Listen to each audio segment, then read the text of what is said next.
اور وہ ویسے بھی لیڈنگ یونیورسٹیوں میں ہیں پاکستان کی کامسیٹ، اور 1122 آئی ہمارے زمانے میں. اس کے بعد پاسپورٹ کا آفس وہاں پہ کھولا کیونکہ فوٹو کھنچوانے خواتین کو بچوں کو ملتان جانا پڑتا تھا.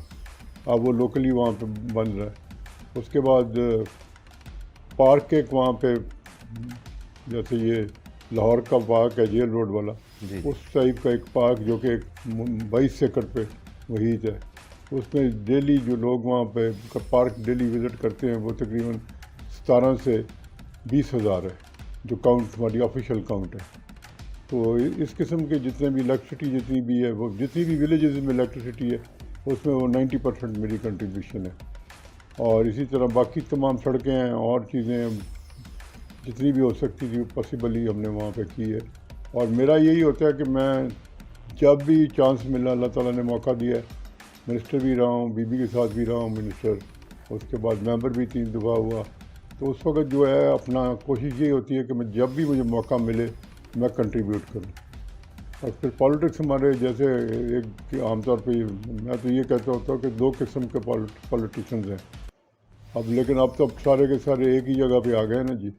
تو پالیٹیشین ہیں یا تو لوگ جو ہیں وہ ایسے ہیں کہ جو آنری اپنا عزت سے پالیٹکس کرتے ہیں ود آنر، اور بعض ایسے ہیں کہ جو وہ اپنی فیملیوں سے آئے ہیں وہ بہتر پالیٹکس کر رہے ہیں. ابھی جو نیو کمرز ہیں ان کا ٹارگٹ ہی کچھ اور ہے. تو پالیٹکس میں سمجھتا ہوں کہ جو اللہ تعالیٰ جب موقع دے تو آپ کو میکسیمم کنٹریبیوٹ کرنا ہے، جو کہ میں نے وہاں پہ کیا. رہ گئی بات کہ جی وہ کلیم کرتے ہیں کہ جی ہم نے کرایا سب کچھ، تو وہ خیر لوگوں کو پتہ ہوتا ہے، یہ ایسے سلوگنز ہوتے ہیں، لوگوں کو سب کو پتہ ہوتا ہے کہ کس کے دور میں کیا ہوا ہے، لیکن وہ لوگوں کا بھی اپنا موڈ ہوتا ہے. تیرے گرد گرد جو شور تھا، میری بات بیچ میں رہ گئی، نہ میں کہہ سکا نہ تو سن سکا، میری بات بیچ میں رہ گئی. مجھے وہم تھا تیرے سامنے نہ کھل سکے گی زباں میری، سو حقیقتاً بھی وہی ہوا، میری بات بیچ میں رہ گئی. سر، پچھلے دنوں پرویز الہی صاحب نے ڈسٹرکٹ اٹارنیز کی تنخواہوں میں اضافہ نہیں کیا بلکہ پبلک پروسیکیوٹرز کی تنخواہوں میں اضافہ کیا. کچھ اس بارے میں کہیں گے کہ ڈسٹرکٹ اٹارنیز کی تنخواہیں بڑھنی چاہیے سر؟ بڑھنی چاہیے جی. باقی بھی کافی محکمے ہیں، لیکن یہ تو ڈیلی وہاں گورنمنٹ کے لیے کام کرتے ہیں، پیش ہوتے ہیں، ڈیفینڈ کرتے ہیں. تو جو بھی چیزیں ان کے ساتھ ایس او پیز طے ہیں سروس کے، وہ سارے کے سارے پورے ہونے چاہیے. لیکن پرابلم وہی آ گئی جو پہلے ذکر کیا آپ نے بھی، میں بھی کر رہا ہوں، کہ کووڈ نے جو ہے نا یہ سارا معاملہ خراب کیا. ابھی دیکھیں نا اس وقت بڑا سیریس کرائسس ہے جی. تو ہونا چاہیے، جیسے سب کہہ رہے ہیں، اب تو سارے پولیٹیشین شروع ہو گئے ہیں، خان صاحب بھی یہ بات کرتے ہیں، ہر بندہ یہ بات کر رہا ہے کہ جی اپنی جو ہے نا سب سے پہلے اکانومی ٹھیک کرے. تو اکانومی ٹھیک کرنے سے ہی سب کچھ ٹھیک ہوتا ہے. آج کل مردم شماری ہو رہی ہے سر، ٹیچروں کے حوالے سے جتنی مردم شماری میں ٹیم ہے ان میں اساتذہ اکرام ہیں، ان کی حفاظت کے لیے جو ہائی وے پولیس کے لوگ کام کر رہے ہیں، ان کی حفاظت کے لیے جو پنجاب پولیس کے لوگ کر رہے ہیں، ان کی ڈیلی ویجز نہیں ہے سر. اساتذہ کو تو پر ڈے کے حساب سے 1500 مل رہا ہے، مگر جو ان کے محافظ ہیں ان کو 1500 کیا کچھ بھی نہیں مل رہا. اور ایک کانسٹیبل کی تنخواہ 40,000 ہے. اگر 1000 روپیہ پر ڈے کے حساب سے وہ خرچ کرتا ہے تو مہینہ تقریباً وہ جو مہینہ اس نے کام کرنا ہے وہ ساری تنخواہ تو اپنی ادھر لگا دے گا، اس کو کیا بچے گا؟ اس بارے میں وہی والی بات ہے کہ اپنا یہ دیکھیں نا، وہ کہتے ہوں گے جی کہ ٹھیک ہے اس کو محکمے کی طرف سے مل رہی ہے، جو کہ ٹیچرز کو بھی مل رہی ہے. پھر سارا دن پھرنا جو ہے وہ جیسے ان کو ملنا چاہیے اس کا ان کا الاؤنس، لیکن وہ نہیں دے رہے. کہ جس محکموں میں جائیں وہ عام طور پہ یہ کہہ کے جواب دے دیتے ہیں کہ جناب فنڈز نہیں آئے ہیں، پیسے نہیں ہیں. اور صورتحال جو ہے کہ اوپنلی ہماری گورنمنٹ جو ہے وہ کہہ رہی ہے اس وقت کہ جی ہمارے پاس کوئی پیسے نہیں ہیں، ہم اپنا ٹارگٹ ہی پورے نہیں ہو رہے ہیں. تو یہ کافی سارے ایسے محکمے بھی ہیں جو کہتے ہیں جی ابھی مہینے تنخواہ جو ہے وہ بھی 2 ماہ بعد ملتی ہے.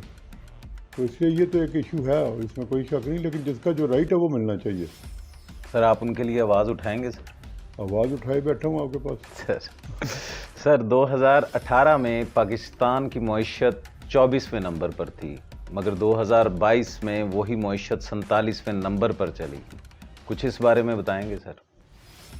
اس میں یہ ہے جی کہ میں عام طور پہ یہ بات کیا کرتا ہوں کہ میں لوگوں کو کہتا ہوں کہ ہماری اکانومی جو ہے نا وہ کبھی بھی اتنی اسٹرانگ نہیں تھی. ہماری اکانومی جو ہے وہ اصل میں ہے بلیک اکانومی، جس کی پروجیکشن جو ہے وہ ہر لیول پہ ہم خود کرتے ہیں. تو اگر آگے ہم بلیک اکانومی کو بھی ہاتھ ڈالیں گے تو اپنی اکانومی کچھ نہیں، وہ کام سارے کا سارا ٹھپ ہو جاتا ہے. تو اس لیے اس کو ان آرڈر کرنا 22 کروڑ میں سے اس وقت کوئی 2 کروڑ یا 4 کروڑ ٹوٹل اس وقت وہ رجسٹرڈ ہے ہمارے ٹیکس میں، اور ٹیکس وہ دے رہے ہیں جو آگے آلریڈی وہ سورس پہ بھی کٹا رہے ہیں یا سرکاری ملازم ہیں. عام آدمی کو آپ دیکھیں، کوئی ڈاکٹر، کوئی انجینئر، کوئی عام آدمی، کوئی دکاندار 2000 روپے سال کا نہیں دینے کو تیار. تو جس وقت ہم سپورٹ نہیں کرتے، کوئی چیز کرنے کی کوشش کریں وہ بھی لوگ اس کو سپورٹ نہیں کریں گے. تو وہ طریقہ کار تو یہ ہوتا ہے کہ آپ گورنمنٹ، کوئی بھی گورنمنٹ ہو اس وقت کامیاب ہوگی جب عوام اس کو سپورٹ کرے گی. تو ہمارے یہ اسٹائل نہیں ہے. ہمارے یہ ہے کہ کوئی بھی گورنمنٹ ہو اس کے خلاف باتیں کریں، اس کو گالیاں دیں، اور جو آپ کی جو ڈیوٹی ہے as a citizen of the country, آپ نے جو کام کرنا وہ نہیں، وہ معاف ہے، وہ گورنمنٹ کرے. تو اس لیے گورنمنٹ کیا کچھ کر سکتی ہے. تو اکانومی جو ہے کیونکہ شٹر ہوگی ساری، اس کی وجہ سے یہ ساری چیزیں ڈیمیج ہو رہی ہیں. بے نظیر انکم سپورٹ تھی جو غریب لوگوں کے لیے فنڈ جاری ہوتے تھے سر، وہ پیپلز پارٹی کے دور میں سٹارٹ ہوا، پھر آپ کی گورنمنٹ آئی، وہ فنڈ جاری رہے، مگر اس گورنمنٹ کے اندر اس کو بہت کم کر کے صرف غریب آدمیوں کے لیے 2000 روپیہ اس کا کر دیا سر. لیکن وہ اس مہنگائی میں وہ کچھ بھی نہیں ہے، اماؤنٹ تو بس ٹھیک ہے. سر پاکستان پچھلے 75 سال سے نازک موڑ سے گزر رہا ہے سر، اور اس کی غریب عوام اسی نازک موڑ کے اندر موجود ہے سر. کچھ اس بارے میں کہیں گے کہ اس غریب عوام آزاد کب ہو گئی؟ نہیں جی، غریب عوام کا بھی تو جتنی بھی ہے وہ جس وقت ٹائم آتا ہے تو وہ جیسے کہ ہمارے ملک میں عام کہا جاتا ہے کہ اگر انہوں نے بریانی کے اوپر یا 2-4 دن کے نان کے اوپر نان قیمے پہ ووٹ دینا تو ٹھیک ہے. پھر ویسے بھی قرآن میں کہ جیسے لوگ ہیں ویسے آپ کے حکمران آئیں گے. آگے ووٹ دینے والے کون ہیں؟ انڈیا کو دیکھیں، اوروں کو دیکھیں، مطلب جو بندہ پرفارم نہیں کرتا وہ اس کو اڑا کے مارتے ہیں. بڑی سے بڑی گورنمنٹ جو ہے وہ پلٹ جاتی ہے، اور نئی جو گورنمنٹ ہے یا پارٹی ہے اس کو موقع دیا جاتا ہے. ہمارے یہاں پہ جو سسٹم ہے وہ ویسے بھی اب میں سمجھتا ہوں کہ پولیٹیکل لوگوں کے ہاتھ سے نکل گیا ہے. اب تو زیادہ تر لوگ وہ آ گئے ہیں جن کا ایز سچ پالیٹکس یا پبلک کی ویلفیئر میں نہیں ہے، ان کے تو کاروبار ہیں سب کے، اور وہ اس وقت سارا ہینڈل کر رہے ہیں اور ان چیزوں کو کنٹرول کر رہے ہیں. تو ان کے اپنے انٹرسٹ ہیں. سر آپ اپنے سیاسی مخالفین کے بارے میں کچھ کہنا چاہیں گے؟ وہاں بھی یہی پوزیشن ہے جی کہ میں سمجھتا ہوں کہ اگر وہاں پہ 100 کام ہوئے ہیں میری 3 ٹرمز میں تو اس میں سے ٹوٹل 2 یا 3 ان کے ہوں گے، باقی سارا کام میں نے کیا وہاں پہ. سر فیوچر کیا دیکھتے ہیں پاکستان کا؟ فیوچر سر وہ بس جیسے بھی ہے، میں ہر ایک کو کہتا ہوتا ہوں کہ انسان کو موقع ملتا ہے کچھ رن کرنے کا. آپ اپنا کہتے ہیں نا جی، میں نے کاروبار شروع کیا تھا لاس ہو گیا جی، میں نے زمیندارہ شروع کیا تھا، میں نے اور کام کیا تھا. تو میں کہتا ہوتا ہوں کہ قائد اعظم ہمیں ملک تو دے گئے ہیں، لیکن انکلوڈنگ میرے یا جو بھی ہے پاکستانی، ہم سب نے کوئی اچھا نہیں کیا. ہم ملک چلا نہیں سکے جس طرح چلنا چاہیے تھا. بہت زبردست ملک تھا. جو چیزیں ہمارے پاس ہیں وہ دنیا میں کم ملکوں کے پاس ہیں. ویدر ہی نہیں ہے، اور چیزوں کو تو چھوڑ دینا. نیچرل ریسورسز کتنی ہیں یہاں پاکستان میں. میں سمجھتا ہوں کہ کیونکہ میں پیٹرولیم بھی میں رہا ہوں، میں سمجھتا ہوں کہ Balochistan is future of Pakistan. لیکن جب وہاں پہ جاتے ہیں آپ وہ پرفارم ہی نہیں کر پا رہے، کام ہی نہیں کر پا رہے. ورنہ وہاں پہ نیچرل ریسورسز ہے، سمندر آپ کے پاس ہے، مطلب کیا چیز ہے جو آپ کے پاس نہیں ہے؟ چاروں ویدر ہیں آپ کے پاس. سر ایک منصوبہ سی پیک 2018 میں یہ سی پیک کا منصوبہ پاس ہوا تھا، مگر خان صاحب کے دور میں وہ منصوبے کے بارے میں کچھ کہنا چاہیں سر؟ ہمارے جی یہ ساری بیوروکریسی کا بھی، پولیٹیشین کا بھی، سب کا سٹائل ہے. اور جو بدقسمتی ہے، اور جہاں بھی کوئی منصوبہ ہوتا ہے وہ نئی گورنمنٹ آنے کے بعد کہتی کہ جی وہ پرانا تو بند، اب ہم نیا شروع کریں گے. یا پرانے میں وہ آگے کوئی نہ کوئی کہہ دیتے کہ یہ فلاز ہیں، پہلے ان کو ٹھیک کریں. پھر جو لوگ کام کر رہے ہوتے ہیں وہ ان چیزوں کو جو ہے بالکل پسند نہیں کرتے. گورنمنٹ کا کام یہ ہوتا ہے کہ جو کام چل رہا ہے وہ اسی طرح چلتا رہے، اس کو اسی طرح سپورٹ ملتی رہے. اور باقی جیسے ہمارے یہاں جنرلی یہاں پہ کیا کہا جاتا ہے کہ جی نہیں ہو سکے گا. کیوں نہیں ہو سکے گا؟ If you look at motorway تو آپ دیکھیں وہ ساری گورنمنٹوں نے چلائی کہ نہیں چلائی. اسی طرح اور کئی محکمے ایسے ہیں کہ جو بالکل زبردست طریقے سے چل رہے ہیں. جہاں ان کو سپورٹ ہی نہیں ملے گی، فنڈز نہیں ملیں گے، تو کیا چلنا ان محکموں میں.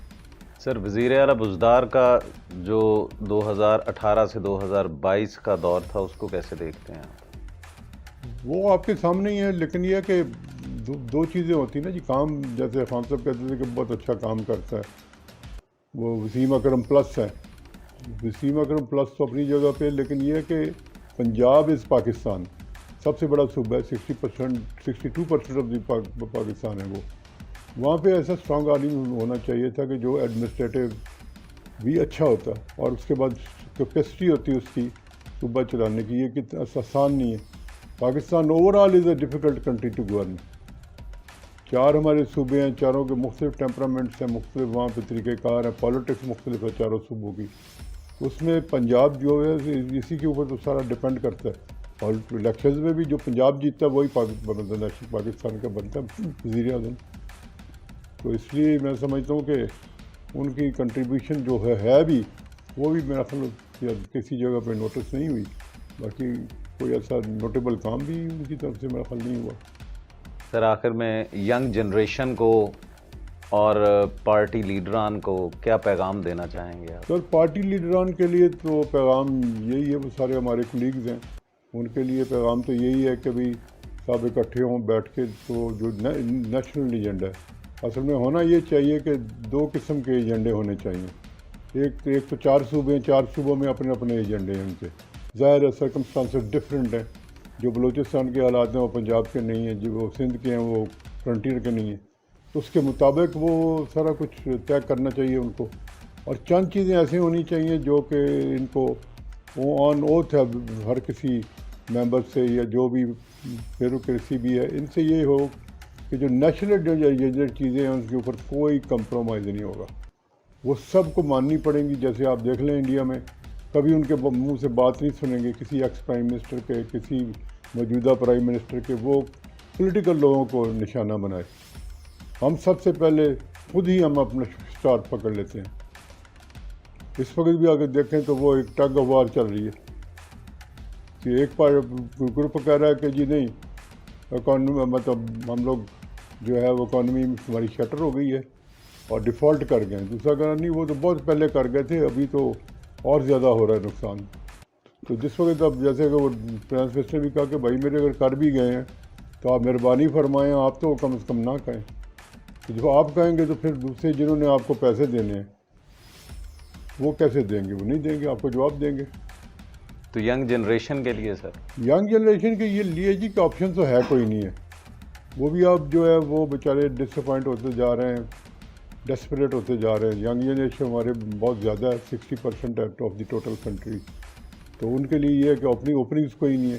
اوپننگز تب بنے گی جب کوئی بجٹ وغیرہ ہوگا، فیکٹریاں چلیں گی، کوئی کام ہو گیا، گورنمنٹ سائڈ پہ کوئی کام ہوگا. تو جب وہ اکاموڈیٹ ہوتے جائیں گے. اس سے پہلے جب بھٹو کا دور تھا یا اس سے پہلے دور تھے تو اس وقت بہت زیادہ ویکینسیز اور یہ وہ بہت ہائرنگ ہوئی تھی. اب کس چیز میں آپ نے ہائرنگ کرنی ہے؟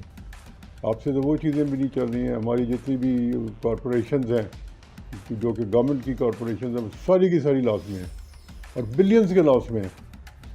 تو جب وہ آتے ہیں اپنا، وہ آگے کہتے ہیں جناب کہ آپ اپنی آرگنائزیشن آپ سے ٹھیک نہیں ہوتی، یہ لاس میں جا رہی ہیں، تو آپ کل کو ہمارے پیسے لے کے بھی تو آپ ان کے ساتھ بھی تو یہی سلوک کریں گے نا. تو اس لیے یہ چیزیں ساری کی ساری نہیں چل رہی ہیں. ینگ یوتھ کا جو ہے رونا یا ان کا بیچاروں کا ڈیسپریٹ ہونا بچوں کا، وہ ایک صحیح بات ہے بالکل. اس کے لیے ابھی فی الحال تو میں سمجھتا ہوں کہ وقت کے ساتھ کوئی چانس بنے گا تو بنے گا. تو آخر میں ناظرین، جو چودھری صاحب کا جذبہ اپنے لیڈر عمران خان اور اپنی عوام کے لیے ہے، کسی نے کیا خوب کہا ہے، اگر یہ کہہ دو بغیر میرے نہیں گزارا تو میں تمہارا، یا اس پہ مبنی کوئی تاثر کوئی اشارہ تو میں تمہارا. غرور پرور انا کا مالک کچھ اس طرح کے ہیں نام میرے، مگر قسم سے جو تم نے ایک نام بھی پکارا تو میں تمہارا. تم اپنی شرطوں پہ کھیل کھیلو، میں جیسے چاہوں لگاؤں بازی. اگر میں جیتا تم ہو میرے، اگر میں ہارا تو میں تمہارا. تمہارا عاشق، تمہارا مخلص، تمہارا ساتھی، تمہارا اپنا، رہا نہ ان میں سے کوئی دنیا میں، جب تمہارا تو میں تمہارا۔ اگلے پروگرام تک کی اجازت دیجیے گا آپ کا میزبان رانا بابر مسعود۔ خدا حافظ۔